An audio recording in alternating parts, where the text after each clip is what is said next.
Vaxtınız xeyir olsun uşaqlar. İndi biz sizinlə 5-ci sinif şagirdləri üçün kiçik summativ qiymətləndirmə 4-ün izahlarına baxmış olacağıq. Bu kiçik summativ qiymətləndirmə 4 sizin keçdiklərinizə tam uyğun olaraq hazırlanıb və bəzi uşaqlar bunu kiçik summativ qiymətləndirmə 5 kimi də adlandıra bilər. Çünki məktəblərdən asılı olaraq müxtəlif cür KSG-lər keçirirlər. O zaman keçək birinci suala. Birinci sualda deyir ki, adi kəsri faizlə ifadə edin. Deməli, uşaqlar, burada verib bizə %32. Əgər bunu faizlə ifadə etmək istəyiriksə, əslində yazılış olaraq qayda şəkildə bunu belə yazarıq. %32 vurulsun 100%. Və bu zaman 100%lər ixtisar gedir, yəni 100-lər ixtisar gedir, yerdə qalır 32%. Yəni bu şəkildə götürə bilərsiniz. Amma tələsik hesablamaq üçün isə %32-nin hər zaman yuxarısında dayanan, məsələn, %n olsaydı, yuxarıda dayanan ədəd sizə faiz göstəricisini vermiş olur. Bunu bu şəkildə də yadınızda saxlaya bilərsiniz. İkinci sual, adi kəsri məxrəci 100 olan kəsr şəklində yazdıqda faizlə ifadə edin. Yəni, adi kəsri məxrəci 100 olan kəsr şəklində yazmalıyıq, daha sonra faiz şəklində göstərməliyik. Bizə verib burada 315. Baxın, uşaqlar, yazırıq. 315. Məxrəci 100 olan kəsr kimi göstərəndə, demək ki, hər tərəfini mən 3-ə bölməliyim. Aşağı hissəsini 3-ə böldüm, 100 aldım. İndi 15-i də 3-ə böləndə, yuxarıda qalacaq 5. Aldım nə? %5. Və daha sonra və faizlə ifadə etdikdə isə %5-in yuxarısında olan hissə biz dedik ki, faizi verir. Yəni doğru cavab C variantı olur. Sonra növbəti suala keçək uşaqlar. Növbəti sualda deyir ki, dairə hissələrə bölünüb və rəylənmiş hissələri həmin kəsr həm də faizlə ifadə edin. Deməli, bu rəylənmiş hissəni həm kəsrlə, həm də faizlə ifadə etməliyik. Görək neçə hissə rəylənib. Ümumiyyətlə, dairə neçə hissəyə bölünüb uşaqlar? 1, 2, 3, 4, 5, 6, 7, 8. Dairə 8 hissəyə bölünüb.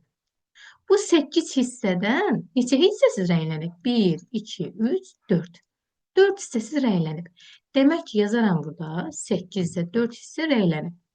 8-də 4, baxın, hər tərəfin bunun 4-ə ixtisar apararam da, düzdür? O zaman nə yazaram? Hər tərəfin 4-ə ixtisar aparsan, aşağıda qalar 2, yuxarıda qalar 1. Deməli, 8-də 4-ü eyni zamanda 2-də 1 kimi yaza bilərəm. Bunu bildik. Və daha sonra deyir, həm də faizlə ifadə edin. Bəs 2-də 1-i faizlə ifadə etsən, 2-də 1 vurulsun 100% kimi yazaram. İxtisarlar gedəcək uşaqlar burada. Qalacaq 50%. Deməli, həm 2-də 1, həm 50%. C variantına uyğun gəldi. Dördüncü sual, onluq kəsiri faizlə ifadə edin. 0-dan %76-nı faizlə ifadə etdikdə uşaqlar, yazaram burada %76, çünki 0 %76-nı %76 kimi yazmalısınız.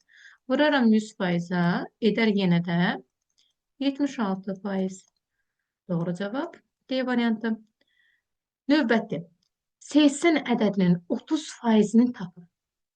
Baxın, 80-in 30%-ni tapacam. Yazaram onda 80 vurulsun %30. Çünki 30%-ni tapıram. Bu sıfırlar ixtisar gedir. Yerdə qalır 8 vurulsun 3. 8-i də 3-ə vuranda 24. B variantı. 6-cı sual. Bunları silək, mane olmasın bizə.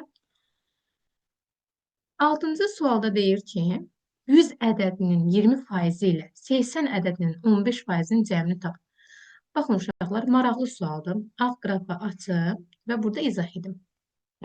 Deməli, 100 ədədinin 20% ilə yazıram o zaman 100-ün 20%-ni tapıram. 100-ün 20%-ni tapanda %20-yə vuracam da uşaqlar. Bərabərdir. İxtisarlarım getdi, qaldı 20. Deməli, 100 ədədinin 20% oldu 20. Sonra 80 ədədindən 15%-ni tapacam. 80-i vuracam, 15% edirsə, %15-ə vuracam uşaqlar. Bərabərdir. Bu ixtisar gedir.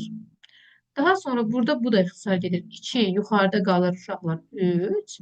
8 ilə də 2 ixtisar getdi, qaldı 4. 4-ü də 3-ə vuranda 12. Deməli, 80-in də 15% oldu 12. Bunu bildikdən sonra nə edəcəm artıq? Bizə nə deyir? Cəmini tapın. Deməli, 20 üzərinə gəlsin 12 bərabərdir 32. Deməli, Y variantı. Sonra keçirik 7-ci suala. 25% 12 olan ədədi tapın. Deməli, 25% 12-dir. Tapmalıyıq ki, həmin ədəd neçədir o zaman? Baxın, bunu tənasiblə də yaza bilərik. 25% 12 imiş. Bəs 100% nə qədərdir həmin ədədin? Yazaram x. O zaman x bərabərdir 100-ü vurarıq 12-yə, bölərik 25-ə. Deməli, 25% 12 imişsə, bəs 100% nə qədərdir həmin ədədin? İxtisarlarımızı aparsaq, yuxarıda qalır 4. 4-ü də 12-yə vuranda edir 48. Deməli, doğru cavab olur 48. C variantı. 8-ci suala baxaq. 8-ci sualda deyir ki, hesablayın və müqayisə edin. Əslində, uşaqlar, bunu şahid edə bilərsiniz. Baxın, 50% 15-dirsə, deməli, ya da yazılı şəkildə yazaq, aydın olsun hər birinizə. Baxın, yenə də 50% 15-dir. Bəs 100% nə qədərdir? Yazıram x. Yenə də buradan x-i tapsam, 100-ü vurarıq 15-ə, bölərik 50-yə. Baxın, bunu necə tapdıq? Birdən sizə qaranlıq qalar. 100-ü 15-ə vurub niyə 50-yə böldük? Çünki bunu tənasiblə edirik. 100-ü burada 15-ə vurmaq lazımdır. Bir də 50-ni x-ə vurmaq lazımdır. O zaman burada yazırsınız ki, 100 vurulsun 15 bərabərdir. 50 vurulsun x. Buradan da x-i tapanda x-i tapsız. X bərabərdir. 100 vurulsun 15 bölünsün 50. Bax, ona görə bu şəkildə yazırıq. Davam etdirsək, 100 ilə 50 ixtisar gedir 2, vuranda 30 cavabını alırıq. Demək ki, burada nə oldu? 50% 15 olan ədəd 30 imiş. Bir tərəfinə 30 yazdıq. 55% 16 olan ədəd. Əlbəttə ki, 55% artıq 16-dırsa, bunu yenə də burada hesablayaq. 55% 16 imiş. Bəs 100% nə qədərdir? X. Yenə də buradan x-i tapanda 100-ü vurmalıyıq 16-ya, bölməliyik 55-ə. Bu da uşaqlar təqribən 29 tam %6 edir. Və buna görə müəyyənləşdiririk ki, bu da 29 tam %6. Hansı böyük olur? Əlbəttə ki, birinci gələn. Böyük işarəsi də D variantına uyğunlayılır. Sonra 9-cu sual. 16 ədədini 45% artırsaq neçə alınır? İndi yenə də bunun izahını yazaq. 16 ədədini 45% artırsaq.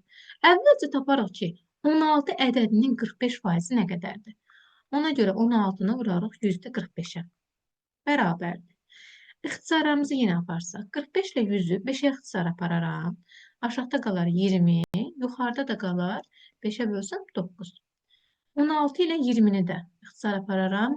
2-yə tutaq ki, burada 10 qalacaq, burada qalacaq 8. Artıq 8-i 9-a vuranda edir 72. Ona bölsəm, edəcək 7,2. Deməli, 6 ədədinin 45%-i 16 ədədinin 7,2 imiş. Amma deyir ki, artırsaq, deməli, əvvəlcə 16 imiş, sonra üzərinə 7,2 gəlirsən. Edəcək neçə? 23,2. Doğru cavabımız bu şəkildə idi. Yəni C variantı. Sonra növbəti suala keçək. Növbəti sualda bizdən istəyir ki, 160 manatı 40% azaldın. Deməli, 160 manatı 40% azaltmalıyıq. Necə azaldırıq uşaqlar? 160 manatın əvvəlcə 40%-ni taparıq. %40-a vuraram buna görə də. Hər sıfır özü ilə aparır. 16-nı 4-ə vuraram, edər 64.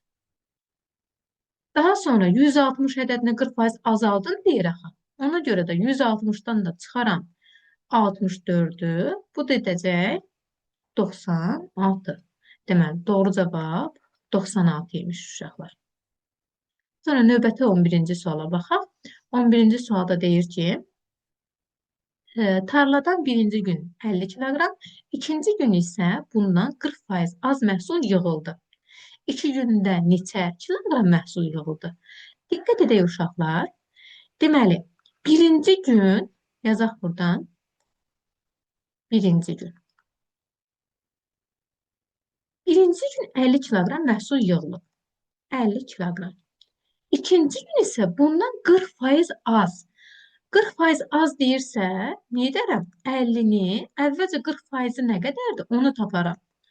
İxtisarlarımızı yenə apardıq. 5-ə 4-ə vuranda edirdi 20. İndi 40% az deyir axı.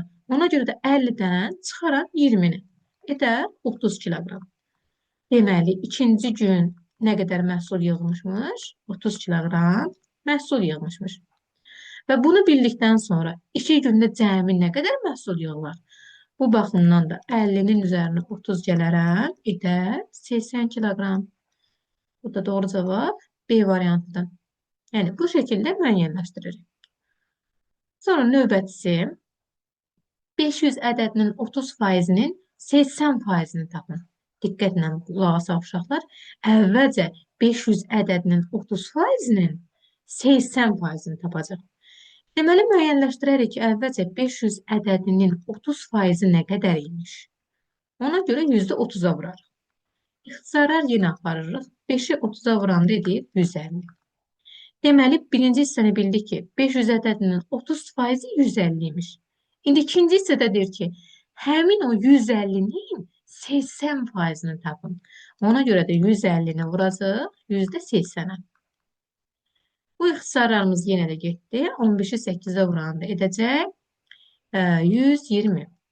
Doğru cavab Y variantı. Sonra növbəti 13-cü suala baxaq. Burada da deyir ki, azalan sırayla baxın. Uşaqlar, burada suallar səhvdir ümumiyyətlə.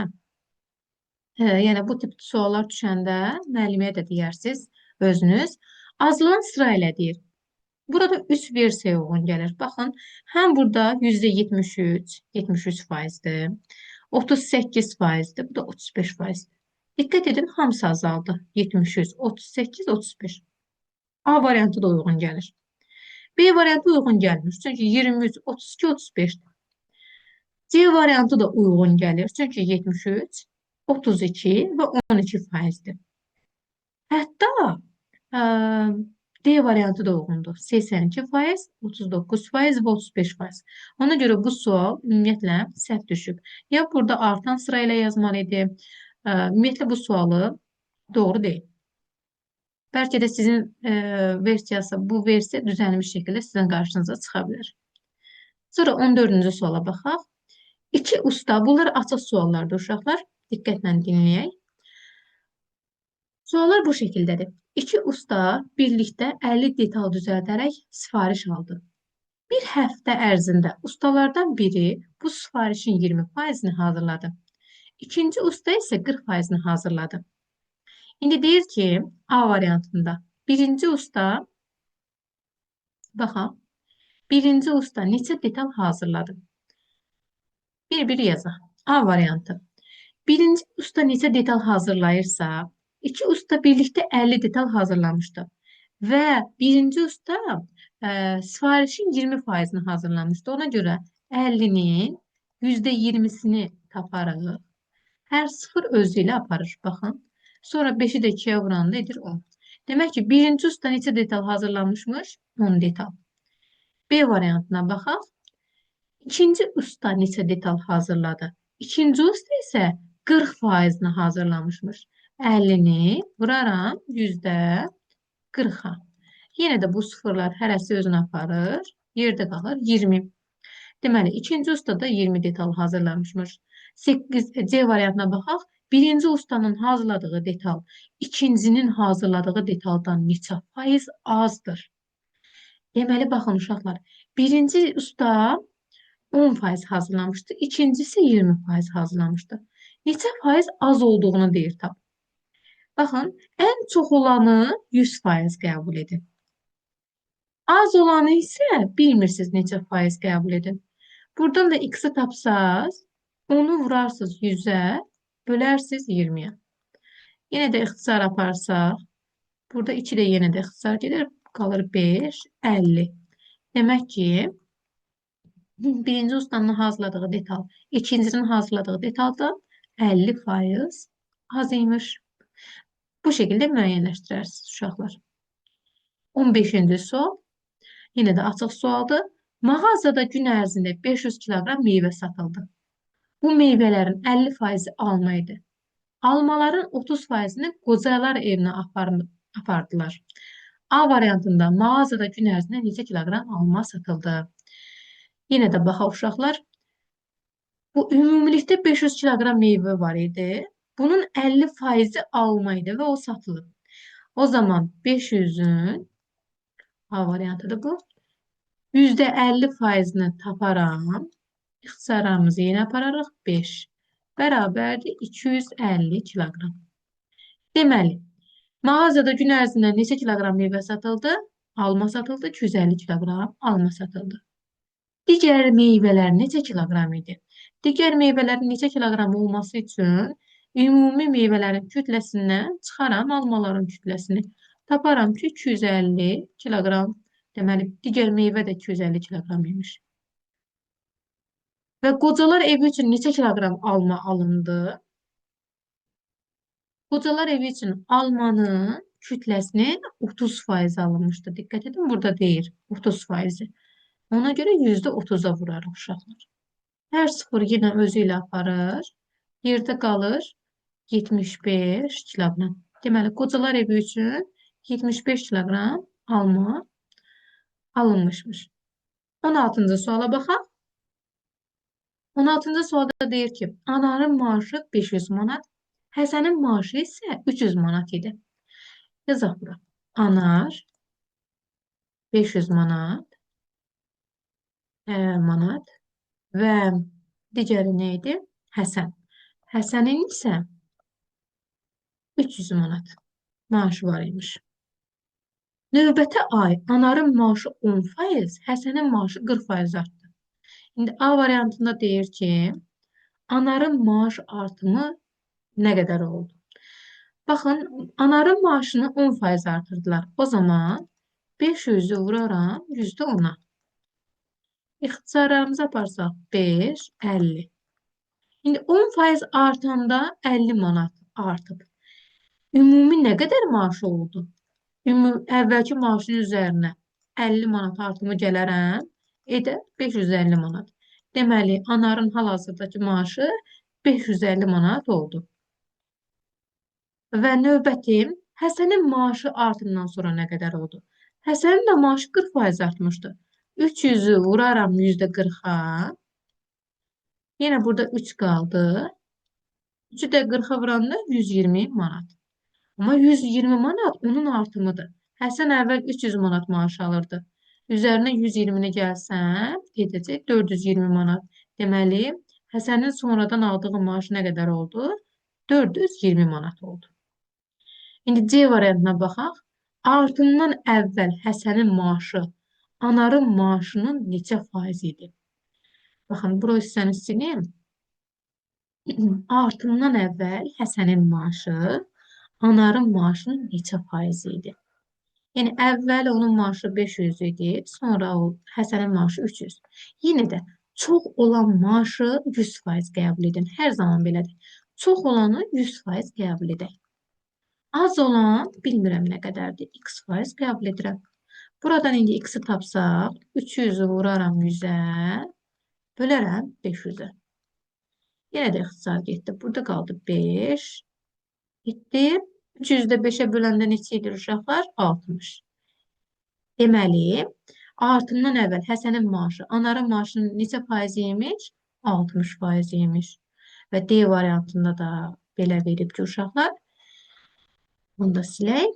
D variantında deyir ki, artımdan sonra Həsənin maaşı, Anarın maaşının neçə faiz oldu?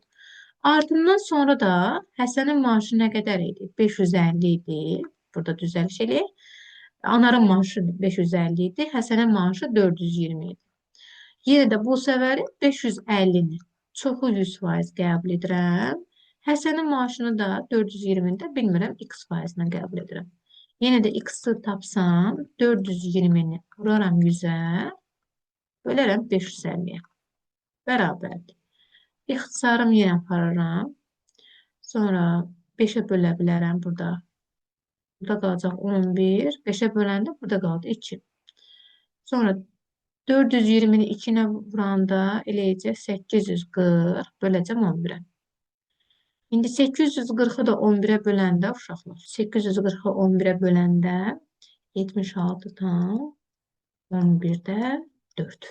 Yəni bu şəkildə həll edə bilərik. Deməli, artından sonra Həsənin maaşı nə qədər oldu? 76 tam 11-də 4 faiz fərqi olmuşdu. Belə uşaqlar, biz sizinlə 5-ci sinif kiçik summativ qiymətləndirmə 4-ün izahlarını etmiş olduq. Sağ olun.